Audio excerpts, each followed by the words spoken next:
Hello friend, কেমন আছেন? আশা করি ভালো আছেন, সুস্থ আছেন। তো আমরা কোথায় এসেছি? আমরা এসেছি একটা খুবই দরকারি একটা কাজে, আধার কার্ডের সংশোধন করতে এসেছি। তো দেখো, তো আজকে ভিডিওটা এখান থেকেই শুরু করলাম। বন্ধুরা সবাই দেখতে থাকো। আর অনলাইনে দোকানে দেখেছো কতটা ভিড় আছে। তো আমাদের আসার কথা ছিল না, তা হঠাৎ মাত্র আমাদের অনলাইন দাদা ফোন করে বলছে তোমাদের কাজ হয়ে গেছে, তোমরা এসে তোমাদের জিনিসগুলো নিয়ে যাও। তাই এসেছি। তো দেখতে থাকো ভিডিওটা। তো আমরা বাজারে গেছিলাম, বাজার থেকে চলে এসেছি। চলে এসে দাদাভাইকে ভাত গরম করে দিয়েছি, দাদাভাই ভাত খেয়ে নিয়েছে। তো দাদাভাই দেখো শুয়ে পড়েছে। আর আমাকে, আচ্ছা তোমরা এরকম কে কে আছো যে রাতে ভাত না খেয়ে দুধ বিস্কিট খেয়ে শুয়ে পড়ো? তোমরা কে কে আছো বলো তো? আমার না ভাত জিনিসটা না ঠিক একটা পছন্দ হয় না, বুঝলে, ওই কারণে। তো দাদা দেখাচ্ছি কি খাচ্ছি। দাদাভাই শুয়ে পড়েছে আর আমি এক কোটো বিস্কুট নিয়ে বসে পড়েছি, ভাবতে পারো। আর এখানে আছে উত্তম ভাজা আছে। আর এই দেখো দুধ গরম করে নিয়ে এসেছি, দুধ খাবো। তো দুধ খাবো, বিস্কিট খাবো। তারপরে এবার আমি একটু, আমার একটা অনুষ্ঠান আছে, এবার একটু আমার অনুষ্ঠানে যাব। তারপরে রাতে ঘুমিয়ে পড়বো। কিন্তু ভাত টাত আমি খাবো না। দাদাভাই খেয়ে নিয়েছে, বাড়ির সবাই খেয়ে নিয়ে সবাই শুয়ে পড়েছে। শুধু আমি যে রাত 12টা অবধি জাগবো। দাদাভাইও এক্ষুনি শুয়ে ঘুমিয়ে যাবে। আর দাদাভাইয়ের বোধহয় একটু ঠান্ডা লেগেছে, গায়ে জ্বর জ্বর মতন এসেছে, ওই কারণে এখন 9টা বাজে, দাদাভাই খেয়ে নিয়েছে, শুয়ে পড়বে। তো ভিডিওটা দেখতে থাকো।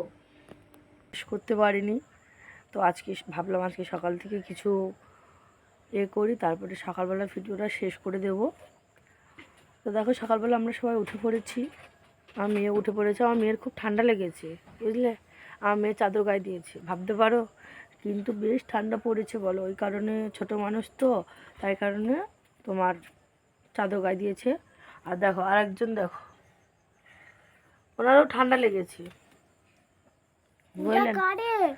আচ্ছা এরকম কেউ, এরা সকাল থেকে উঠেই সোয়েটার টোয়েটার বার করে পড়তে শুরু করে দিয়েছে।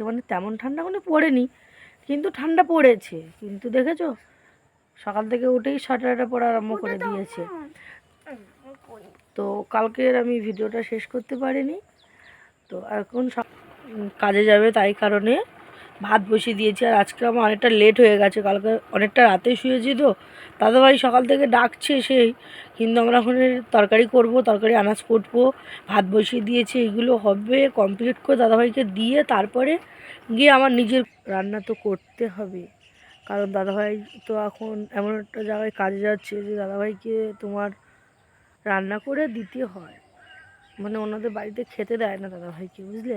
তো দেখো কেমন কুয়াশা পড়ে গেছে না, অনেকটা কুয়াশা পড়ে গেছে দেখো এই পাশটা। তো এই ছিল আর দাদাভাই মুখ ধুতে ধুতে ব্রাশ করতে করতে ওই দিকে দিয়ে বেরিয়ে আছে, বুঝলে। আর সবাই বলে নাকি ঠান্ডা পড়লে নাকি লাল চাদর গায়ে দিয়ে বসে আছে দাদাভাই।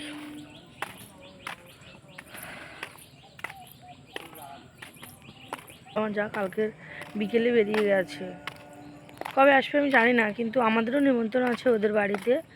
কে যাবে সেটা বলতে পারছি না, বোধহয় কেউ যাবে না বোধহয় এবার, কারণ পশুবার দিন একটা নিমন্ত্রণ থেকে নিমন্ত্রণ বাড়ি গেছে। আমার উঠে গেছে, দেখেছো, আমাদের সূর্য মামা উঠে বাড়ি চলে যাচ্ছি, কারণ আমার ভাত বসানো আছে, তরকারিটা রাঁধবো, বুঝলে। নাহলে এক্ষুনি বকাবকি শুরু করে দেবে দাদাভাই।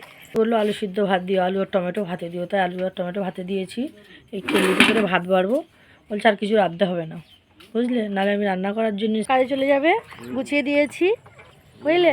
এটা আবার মিস্ত্রি আর দাদাভাই তুলি। আর আজকে দেখো ওনার মিস্ত্রি দাই দুজনেই ঠেলে তুলে দিচ্ছে, বুঝলে। যাই হোক, আমার একটা কাজ করতে হলে না অনেকটা কষ্ট হয়, এইটা রোজ তুলতে পারি না। ওই দেখো দেখো এনারাই পাচ্ছে না।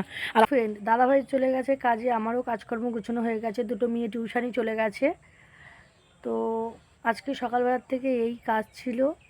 ভিডিওটা আর বেশি বড় করব না, অনেক, তাই অলরেডি অনেক বড় হয়ে গেছে। তো এখানে সকলকে জানাই টাটা বাই। আবার কোনো একটা নতুন ভিডিওতে দেখা হবে। সবাই ভালো থাকবেন, সুস্থ।